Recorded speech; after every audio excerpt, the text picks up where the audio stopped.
नमस्कार दोस्तों, कल हमने आपको बताया था कि बीजेपी इतनी कॉन्फिडेंट क्यों है कि वो बंगाल की सत्ता पे काबिज होने जा रही है। और कोलकाता और हावड़ा की सीटों का हमने एक विश्लेषण दिया था कि किस तरीके से मतदान बढ़ गया।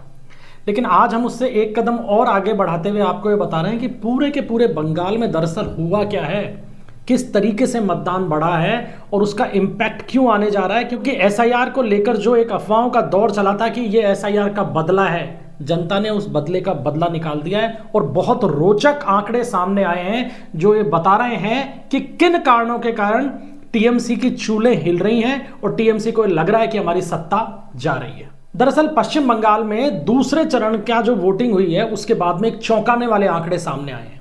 आपको याद होगा कि एसआईआर के तहत 63 लाख नाम कटे थे।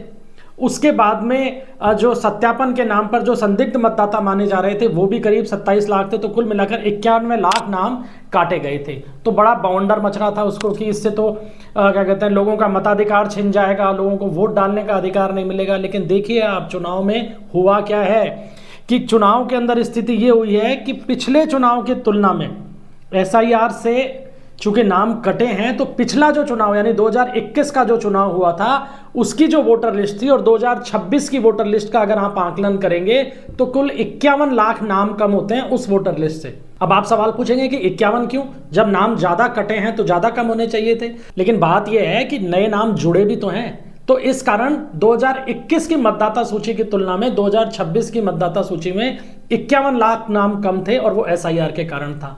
लेकिन जो वोट हुए हैं उसमें 30 लाख नाम बढ़ गए, यानी 30 लाख ज्यादा वोट डले हैं 2021 की तुलना में। है ना आश्चर्यजनक फैक्ट। अब ये कैसे हो गया, ये जादू कैसे हो गया? ये जादू हो गया इलेक्शन कमीशन के कारण।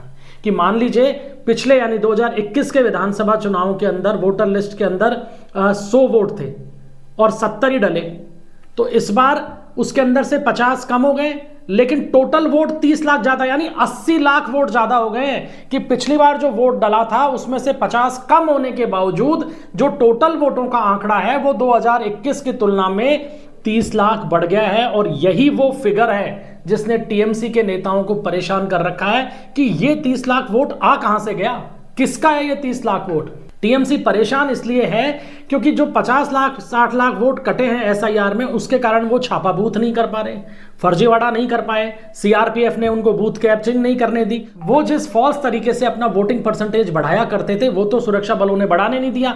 मतदाता अपने आप आया, वोटर अपने आप बूथ पे पहुंचा और वोट डाल गया और 30 लाख ज्यादा वोट डाल गया 2021 की तुलना में। और यही कारण है कि अब तमाम जो समीकरण है टीएमसी के वो मैदान के ऊपर धूमिल साबित होते हुए दिखाई दे रहे हैं।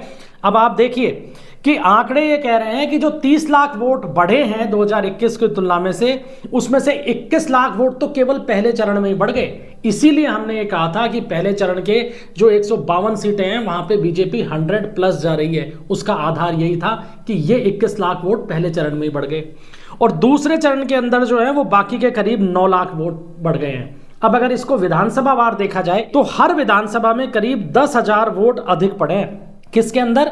टोटल दोनों चरणों में मिलाकर ऑन एन एवरेज हर विधानसभा में करीब 10,000 वोट ज्यादा पड़ा है, जिसमें पहले चरण की जो सीटें हैं उनमें करीब 14,200 वोटों की बढ़ोतरी हुई है औसत, और दूसरे चरण की जो सीटें थी उनमें औसत बढ़ोतरी जो हुई है वो 6,615 वोट की हुई है।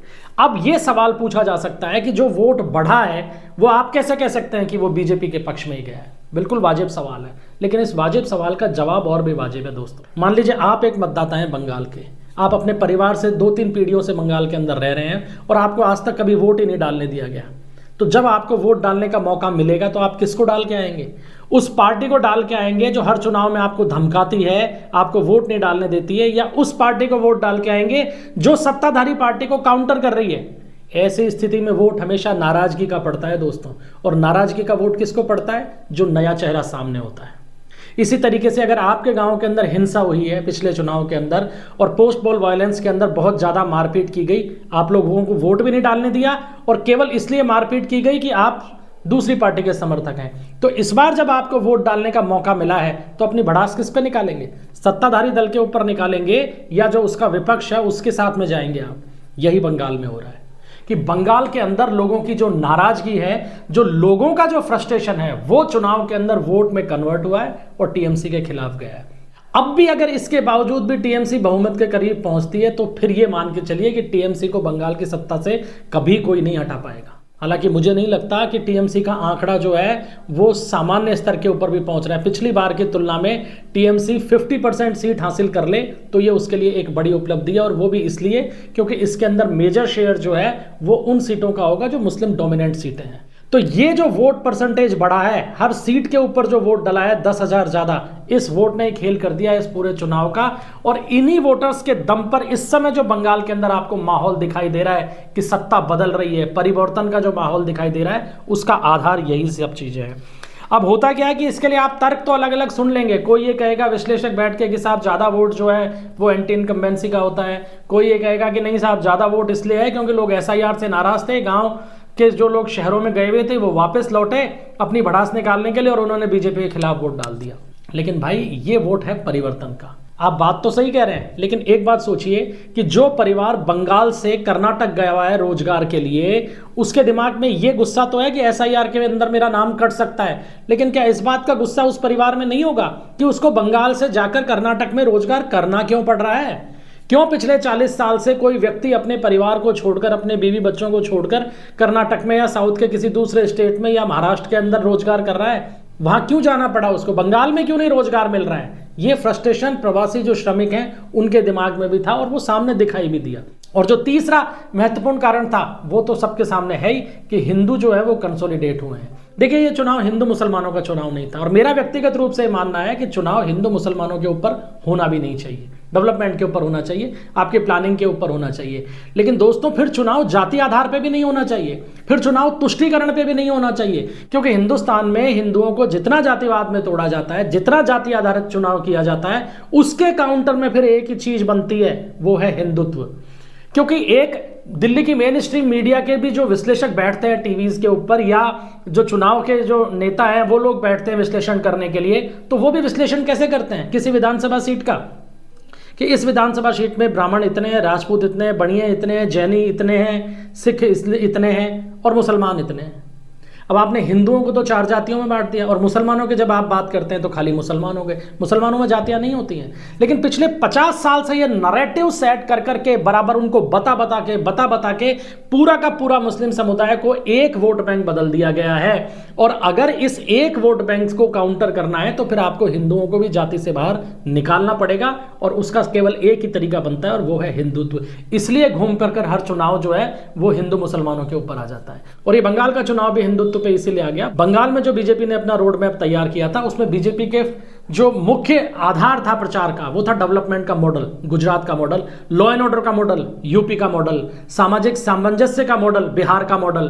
तो इन तरीके से बीजेपी बंगाल के अंदर चुनाव में उतरी थी कि आपके आसपास के स्टेट जो है वो डेवलप हो रहे हैं तो आप क्यों नहीं डेवलप हो रहे हैं? हम आपका विकास करेंगे, हम सत्ता में आएंगे तो हम बंगाल का लॉ एंड ऑर्डर सुधारेंगे, हम यहाँ रोजगार देंगे, हम यहाँ की बहु बेटियों को सुरक्षा प्रदान करेंगे। लेकिन किया क्या? टीएमसी की वही तुष्टीकरण की नीतियों के कारण घूम फिर के अंत में चुनाव बिल्कुल हिंदू मुस्लिम कंसोलिडेशन के ऊपर आके टिक गया, और इसका खामियाजा इस बार टीएमसी को बड़ा भुगतना पड़ेगा। और जिन महिला वोटर्स के लिए टीएमसी या ममता बनर्जी ये मानती रही हैं कि महिला वोटर उनकी सरकार का आधार रहा है, वही महिला वोट इस बार टीएमसी को सत्ता से बाहर भी करने जा रहा है, क्योंकि महिलाओं ने रिकॉर्ड मतदान किया है बंगाल में। जो अंतिम आंकड़े आए हैं उसके तहत पुरुषों ने जहां पहले चरण की बात कर रहे हैं 92.34% मतदान किया, वहीं महिलाओं ने 94.10% मतदान किया। वहीं सेकंड राउंड की अगर बात करें, दूसरे चरण की बात करें, तो जहां पुरुषों का मतदान प्रतिशत लगभग 91 रहा, वहीं महिलाओं का 92% से ज्यादा रहा है। और कुल मिलाकर जो दोनों चरण हैं उसके अंदर मिलाकर ये मान के चलिए कि आप लगभग 2% के आसपास महिलाओं ने ज्यादा वोट डाला है।